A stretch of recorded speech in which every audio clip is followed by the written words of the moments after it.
Hello everyone. आज हम एक ऐसे टॉपिक पर डिस्कस करेंगे जो एक इम्पोर्टेंट टॉपिक है और हर वो ट्रेडर या इन्वेस्टर जिसे मार्केट में इन्वेस्टमेंट करने से पहले इस टॉपिक का नॉलेज होना बहुत ज़रूरी है। टॉपिक का नाम है stock market risk and management.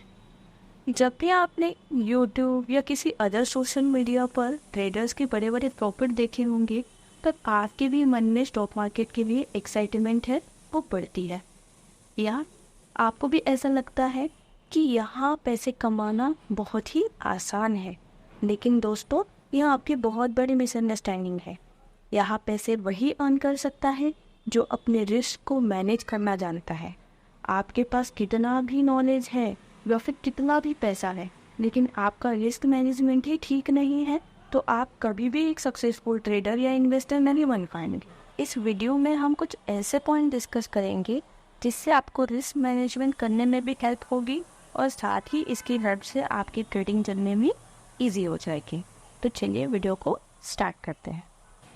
सबसे फर्स्ट इम्पोर्टेंट पॉइंट है डाइवर्सिफिकेशन। कई बार हम सब ये गलती करते हैं कि अपनी सारी इन्वेस्टमेंट हम एक ही जगह पर इन्वेस्ट कर देते हैं। फॉर एग्जाम्पल, आपने एनालिसिस किया किसी पर्टिकुलर XYZ स्टॉक के बारे में कि वो स्टॉक 100 या 200 पॉइंट मूव देने वाला है, तो आपने यह सोचकर अपनी सारी इन्वेस्टमेंट उसी स्टॉक में इन्वेस्ट कर दी। नेक्स्ट, अगर ऐसा होता है कि कोई सडनली न्यूज़ या इवेंट की वजह से या फिर किसी भी अदर रीजंस की वजह से अगर मार्केट आपके एनालिसिस के अगेंस्ट बिहेव करती है, जिससे आपने जिस तरीके से आपने एनालिसिस किया है कि अगेंस्ट मार्केट बिहेव अगर करने लगती है, तब सडनली आपको बहुत भारी लॉस उठाना पड़ता है। उस टाइम अगर आपके पास उतना नॉलेज होगा तो आप अपनी लॉस की पोजीशन को एडजस्ट कर पाएंगे। अदरवाइज अगर आपका रिस्क मैनेजमेंट सही होगा तब आप अपने जो पोजीशन को मिनिमम लॉस में भी एग्जिट कर पाएंगे। ऐसे बड़े लॉस से बचने के लिए आपको अपनी इन्वेस्टमेंट को डाइवर्सिफिकेशन करना चाहिए। किसी भी एक जगह इन्वेस्ट ना करते हुए आपको अलग अलग सेक्टर में इन्वेस्टमेंट करनी चाहिए। सेकेंड इम्पोर्टेंट पॉइंट है research and education. Stock market में एंटर करने से पहले खुद को एजुकेट करें, अच्छी तरह से रिसर्च करें, मार्केट के बेसिक कंसेप्ट्स को समझें। एजुकेशन से आपको मार्केट की मूवमेंट की बेटर अंडरस्टैंडिंग होगी। किसी भी टिप्स ट्रिक के चक्कर में बिल्कुल भी ना पड़े। हमेशा खुद के एनालिसिस पर ट्रस्ट करें, फोकस करें, अपनी इन्वेस्टमेंट को रेगुलर मॉनिटर करें, मार्केट की चेंजिंग कंडीशन पर नज़र रखें। मार्केट को हमेशा लॉन्ग टर्म अप्रोच से आपको हमेशा देखना है। शॉर्ट टर्म वोलेटिलिटी पर हमें ज़्यादा ध्यान नहीं देना है। अगर हम शॉर्ट टर्म वोलेटिलिटी पर ध्यान देंगे तो हम हमेशा डिस्टर्ब होते रहेंगे। इस वजह से मार्केट के लिए हमारी जो अप्रोच है वो लॉन्ग टर्म की बननी चाहिए।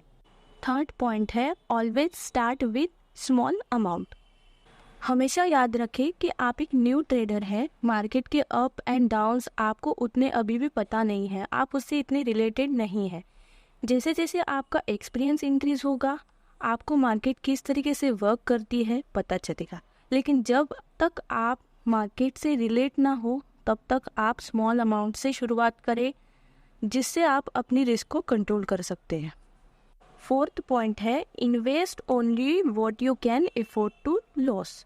यानी आपको सिर्फ उतना ही पैसा मार्केट में इन्वेस्ट करना चाहिए जो आप लॉस करने के लिए रेडी हो। कभी भी अपनी सेविंग्स या इमरजेंसी फंड को रिस्क में नहीं डालना चाहिए। आपको मार्केट में इन्वेस्टमेंट करने के लिए किसी भी अपनी जो फाइनेंशियल कोई भी चीज़ें हैं उसे एज अ कोलेटरल रख के या फिर लोन नहीं उठाना चाहिए। फिफ्थ पॉइंट है position sizing and stop loss order. कोई भी इन्वेस्टमेंट करने से पहले आपको केयरफुली प्लानिंग करनी चाहिए कि आपके हर ट्रेड में कितना अमाउंट इन्वेस्ट करना है। इसका सोच समझकर एनालिसिस करके कैलकुलेशन करें ताकि आपके एक ट्रेड के लॉस से आप पूरे पोर्टफोलियो को बचा सकें। इसी के साथ साथ आप एक बिगनर्स है, जब तक आपका कॉन्फिडेंस नहीं इंक्रीज होता तब तक आपको अपना पोजीशन साइजिंग कम रखना है। हमेशा स्टार्ट में एक लॉट से ही ट्रेड करें और कोई भी ट्रेड एग्जीक्यूट करने से पहले आपको आपका स्टॉप लॉस डिसाइड कर लेना चाहिए। सबसे लास्ट पॉइंट है इमोशन कंट्रोल। अब तक हमने जितने भी पॉइंट पर डिस्कस किया उन सब में सबसे इम्पोर्टेंट पॉइंट है अपने इमोशंस को कंट्रोल करना।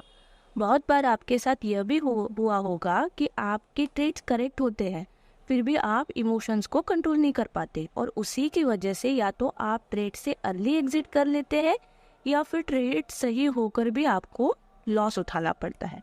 तो इन सब का यही रीज़न है कि आप अपने इमोशंस को कंट्रोल नहीं कर पाते, आपकी ट्रेडिंग साइकोलॉजी स्ट्रांग नहीं है और इसी की वजह से ये सब चीज़ें आपके साथ होती हैं।